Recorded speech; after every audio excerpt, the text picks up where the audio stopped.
বড় দুর্যোগের মুখে পড়েছে বাংলা। জোড়া ঘূর্ণাবর্তের কারণে নিম্নচাপ সৃষ্টি হয়েছে, যার ফলে লাগাতার বৃষ্টিতে নতুন করে জল ঢুকতে শুরু করেছে প্লাবিত এলাকাগুলিতে। জলস্তর বাড়ছে গ্রামে। কিন্তু প্রশ্ন উঠছে, এই বৃষ্টি কতদিন চলবে? পূজার মাত্র কয়েকটা দিন বাকি। আলিপুর আবহাওয়া দপ্তরের সূত্রে জানা গেছে, মহালয়াতে ভারী বৃষ্টির সম্ভাবনা রয়েছে। আসন্ন পুজোতে বৃষ্টিপাত অব্যাহত থাকবে, যা কলকাতা সহ সব জেলায় স্বাভাবিকের থেকে বেশি হতে পারে। উত্তরবঙ্গের দার্জিলিং, কালিম্পং ও আলিপুরদুয়ারে ভারী থেকে অতি ভারী বৃষ্টির সম্ভাবনা রয়েছে। শুক্রবার দক্ষিণবঙ্গের বেশিরভাগ জেলায় হালকা থেকে মাঝারি বৃষ্টি চলবে। পুজোর সময় আবহাওয়া কেমন হবে তার জন্য প্রস্তুত থাকুন। এই 4 দিনে বৃষ্টিটা গ্র্যাজুয়ালি কমে যাবে। দুই বেঙ্গলেই, সাউথ বেঙ্গল, নর্থ বেঙ্গল, দুই বেঙ্গলই কমে যাবে।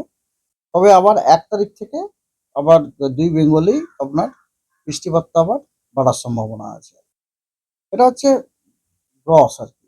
হ্যাঁ, আর সিস্টেম, যে ওয়েদার সিস্টেমের খবর যদি বলি, এটা যে যেটা কালকে আপনাদের বলছিলাম যে একটা চক্রবাত ঘূর্ণাবর্ত তো রয়েছে, তবে সেটা আমাদের এরিয়াতে নেই, ওটা রয়েছে আপনার মধ্য মহারাষ্ট্রতে এবং তার আশেপাশের জায়গাতে। এবং ওই চক্রবাত ঘূর্ণাবর্তটার ভার্টিক্যালি অনেক দূর বিস্তৃত আছে, 5.8 কিলোমিটার। ইম্পর্টেন্ট জিনিস হচ্ছে ওই চক্রবাত ঘূর্ণাবর্ত থেকে আমাদের নর্থ বাংলাদেশ পর্যন্ত একটা আপনার ইস্ট ওয়েস্ট শেয়ার লাইন বা যেটাকে ট্রাফ লাইন বলে একটা ট্রাফ পাস করছে। এবং ট্রাফটা পাস করছে যখন, মানে বুঝতেই পারছেন আমাদের সাউথ বেঙ্গলের পুরো পেটটা কেটে যাচ্ছে আর কি। এবং এই ট্রাফের আপনার একটা ক্যারেক্টারিস্টিক্স হচ্ছে এইটা, যে এই লাইনটার দক্ষিণের স্টেশনগুলিতে উইন্ডের ডাইরেকশনটা সাদার্লি হতে পারে, সাউথ ওয়েস্টার্লি হতে পারে, এবং ওর উত্তরের স্টেশনগুলির উইন্ডের ডাইরেকশন আপনার সাউথ ইস্টার্লি হতে পারে। ঠিক আছে? তো তার ফলে আপনারা বুঝতেই পারছেন যে সাউথ বেঙ্গলের যে উত্তরের জেলাগুলো এবং নর্থ বেঙ্গলের জেলাগুলোতে আপনার বৃষ্টিটা যথেষ্ট বেশি হওয়ার সম্ভাবনা আছে।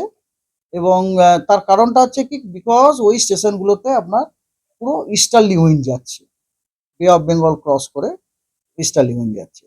তো অ্যাকর্ডিংলি আপনারা যদি ডে বাই ডে ফোরকাস্টটা দেখেন, তাহলে আপনারা বুঝবেন।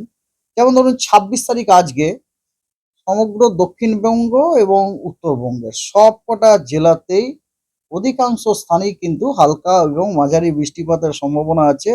তার সাথে দক্ষিণবঙ্গের আজকে সব জেলাগুলোতেই দু এক জায়গাতে আপনার বিক্ষিপ্তভাবে ভারী বৃষ্টির সম্ভাবনা রয়েছে সব জেলাতে। আর উত্তরবঙ্গেরও সব জেলাতে আপনার ভারী বৃষ্টির সম্ভাবনা আছে দু এক জায়গায় বিক্ষিপ্তভাবে, এবং তার সাথে উত্তরবঙ্গের কিছু জেলাতে কিন্তু ভারী থেকে অতি ভারী বৃষ্টিরও সম্ভাবনা আছে এবং এক্সট্রিমলি হেভি রেনফলেরও সম্ভাবনা আছে উত্তরবঙ্গতে। মেনলি আপনার দার্জিলিং, জলপাইগুড়ি, কালিম্পং এবং আলিপুরদুয়ার, এই যে 4টি জেলা, এই 4টি জেলার দু এক জায়গাতে বিক্ষিপ্তভাবে আপনার এক্সট্রিমলি হেভি রেনফল হওয়ার সম্ভাবনা রয়েছে। আর কোচবিহারে ভারী থেকে অতি ভারী বর্ষণের দু এক জায়গাতে বিক্ষিপ্তভাবে হওয়ার সম্ভাবনা, মানে পুরো উত্তরবঙ্গটাতেই ভারী অথবা ভারী থেকে অতি ভারী নয়তো এক্সট্রিমলি হেভি রেনফল আজকে রয়েছে। আগামীকাল কমে গেল সাউথ বেঙ্গলে। সাউথ বেঙ্গলে হালকা মাঝারি বৃষ্টিপাত, সব জায়গাতে নয়, অনেক জায়গাতে। কিন্তু উত্তরবঙ্গের সব জেলাতে অধিকাংশ জায়গাতে হালকা মাঝারি বৃষ্টিপাত। এবং আগামীকাল দক্ষিণবঙ্গের কোনো জেলাতে ভারী বৃষ্টির কোনো সম্ভাবনা নেই, কিন্তু উত্তরবঙ্গের দার্জিলিং, জলপাইগুড়ি, কালিম্পং এবং আলিপুরদুয়ার, এই 4টি জেলাতে দু এক জায়গাতে বিক্ষিপ্তভাবে ভারী থেকে অতি ভারী বৃষ্টির সম্ভাবনা আছে। কোচবিহারে ভারী বৃষ্টির সম্ভাবনা আছে। 28 তারিখে দেখুন, সাউথ বেঙ্গলের জেলাগুলোতে বিক্ষিপ্তভাবে কোথাও কোথাও হালকা মাঝারি বৃষ্টির সম্ভাবনা আছে এবং নর্থ বেঙ্গলের জেলাগুলিতে অনেক জায়গায় হালকা থেকে মাঝারি বৃষ্টির সম্ভাবনা আছে।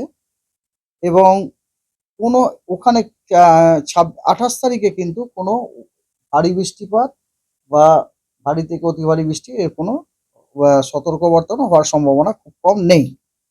29-30 তারিখে সাউথ বেঙ্গলের জেলাগুলোতে আইসোলেটেড রেনফল হওয়ার সম্ভাবনা আছে এবং দু এক জায়গায় হালকা মাঝারি বৃষ্টিপাত এবং নর্থ বেঙ্গলের জেলাগুলিতে বিক্ষিপ্তভাবে হালকা মাঝারি বৃষ্টিপাত সম্ভাবনা। তাহলে যেটা বলছিলাম আপনাদেরকে যে 26 থেকে 30 আপনারা যদি দেখেন এই 4 দিনে কিন্তু গ্র্যাজুয়ালি বৃষ্টিটা কমে গেল আর 1 তারিখে দেখুন আবার বেড়ে যাচ্ছে সাউথ বেঙ্গলের জেলাগুলোতে। Instead of isolated it became of a few scattered, মানে কিছু জায়গাতে হালকা মাঝারি বৃষ্টিপাত হওয়ার সম্ভাবনা আছে এবং নর্থ বেঙ্গলের কিছু জায়গাতে স্ক্যাটার এবং কিছু জেলাতে আপনার ফেয়ারলি ওয়াইড স্প্রেড, অর্থাৎ অনেক জায়গাতে হালকা মাঝারি বৃষ্টিপাত হওয়ার সম্ভাবনা আছে।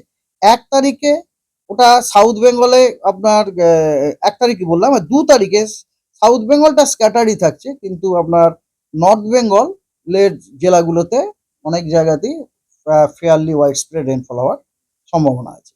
এছাড়া আজকে আমাদের ডিপার্টমেন্ট আপনার এক্সটেন্ডেড রেঞ্জ প্রেডিকশন ইস্যু করেছে ফর দ্য নেক্সট 4 উইক। তো তার যে বিষয়বস্তুগুলি আপনাদের আমি জানাই। তার প্রথম বিষয়বস্তু হচ্ছে যে জাস্ট এ মিনিট, বৃষ্টিপাত নিয়ে। প্রথম হচ্ছে যে এই যে কারেন্ট উইক মানে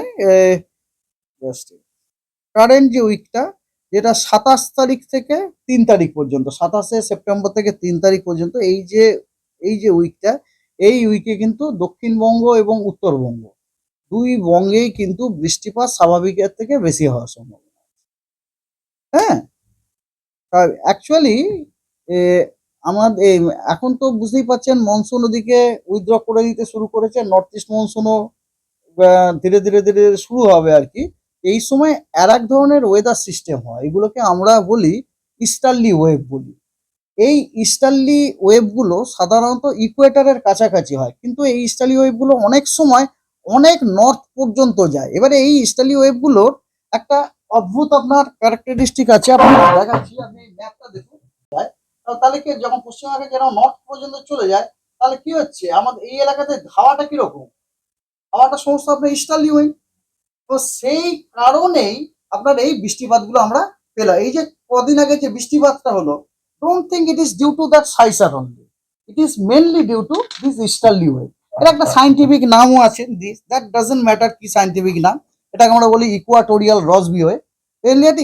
এই ইস্টার্লি ওয়েভের এই সময় কিন্তু খুব আপনার দাপট চলে। এবং আর একটা জিনিস হয় যেটা আপনাদেরকে এর আগে বর্ষা সিজনে আমি বলেছিলাম না, একটা ম্যাডান জুলিয়ান অসিলেশনের মতো ব্যাপার, মানে এটা হচ্ছে অ্যানালজিক্যালি হচ্ছে দু কম্পার্টমেন্টওয়ালা একটা ট্রেন। একটা কম্পার্টমেন্টে খালি আপড্রাফট হয়, একটা কম্পার্টমেন্টে খালি ডাউন ড্রাফট হয়। এই কম্পার্টমেন্টওয়ালা ট্রেনটা মনে করুন আমাদের এরিয়াতে চলে এলো এবং সৌভাগ্যক্রমে আপড্রাফটের যে ডাব্বাটা সেটা আমাদের এরিয়াতে চলে, এবং সেখানে যদি ইস্টার্লি ওয়েভটা হয়ে যায়, এদের দুজনের মধ্যে পজিটিভ ইন্টারাকশন হয়ে কিন্তু আমাদের এরিয়াতে খুব ভালো রকম বৃষ্টিপাত হয়ে যায়। এটা একটা খুব এর একটা মানে খুবই popular mechanism for very good rainfall during this season over our reason. এই সিজনে এটা হয় আর কি, ঠিক আছে। তো তো ওরা যে ফোরকাস্টটা আছে যেটা বলছিলাম, যে এই সপ্তাহটাতে মানে 3 তারিখ পর্যন্ত যে সপ্তাহ, তাতে কিন্তু দক্ষিণবঙ্গ এবং উত্তরবঙ্গ দুই বঙ্গেতেই কিন্তু বৃষ্টিপাত আপনার স্বাভাবিকের থেকে বেশি হওয়ার সম্ভাবনা। এবং 4 তারিখ থেকে 10 তারিখ পর্যন্ত যে উইক, ওই উইকও কিন্তু দুই বঙ্গে বৃষ্টিপাত স্বাভাবিকের থেকে বেশি হওয়ার সম্ভাবনা। অর্থাৎ আমরা যেটা কি বুঝলাম, দুর্গাপুজোর যে সপ্তাহটিতে, ওই সপ্তাহটিতে পশ্চিমবঙ্গের সব জেলাতেই স্বাভাবিকের থেকে বেশি বৃষ্টিপাত হওয়ার সম্ভাবনা আছে, ঠিক আছে। না এখন শেষ করিনি। হ্যাঁ, আর তারপরের যে উইক, সেটা 11 তারিখ থেকে 17 তারিখ, ওই উইকেও কিন্তু পশ্চিমবঙ্গের সবকটি জেলাতে স্বাভাবিকের থেকে বেশি বৃষ্টিপাত হওয়ার সম্ভাবনা আছে পরপর 3 উইক। তারপরের যে উইকটি অর্থাৎ 18 তারিখ থেকে, হ্যাঁ এটা পুজো টুজো পেরিয়ে গেছে তখন, 18 থেকে 24 তারিখ পর্যন্ত যে উইক, ওই সপ্তাহতে পশ্চিমবঙ্গের সবকটা জেলাতেই বৃষ্টিপাত স্বাভাবিকের থেকে কম হওয়ার সম্ভাবনা আছে।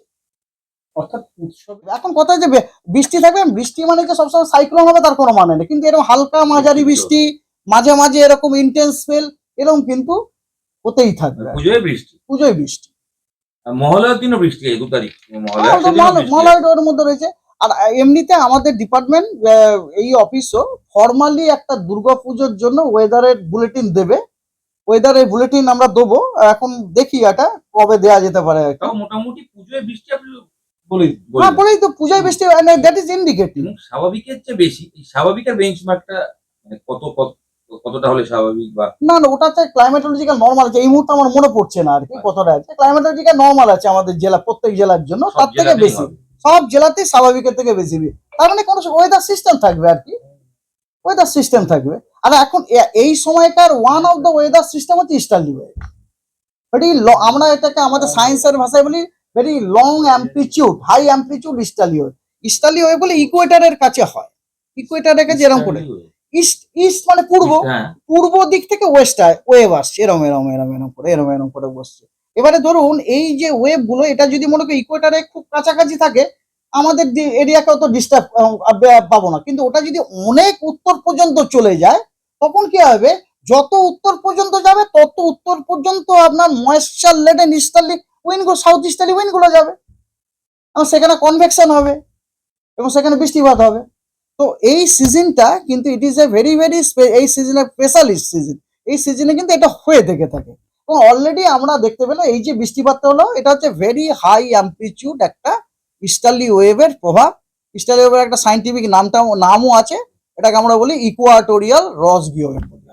এই যে এত কোয়ান্টিটি বলা বলাটা মুশকিল। খুব মুশকিলের বৃষ্টি ব্যাপার আছে। পুজোয় হ্যাঁ, পুজোর মধ্যে, হ্যাঁ পুজোর মধ্যে। এবং ব্যাপারটা বুঝতে পারছি, আমি বলছি স্বাভাবিকের থেকে কিন্তু বেশি, স্বাভাবিকের থেকে সব বেশি জেলায়। সব জেলাতে পরপর 3টে উইক। পুজোয় নতুন জামা কাপড় পাওয়া যাবে।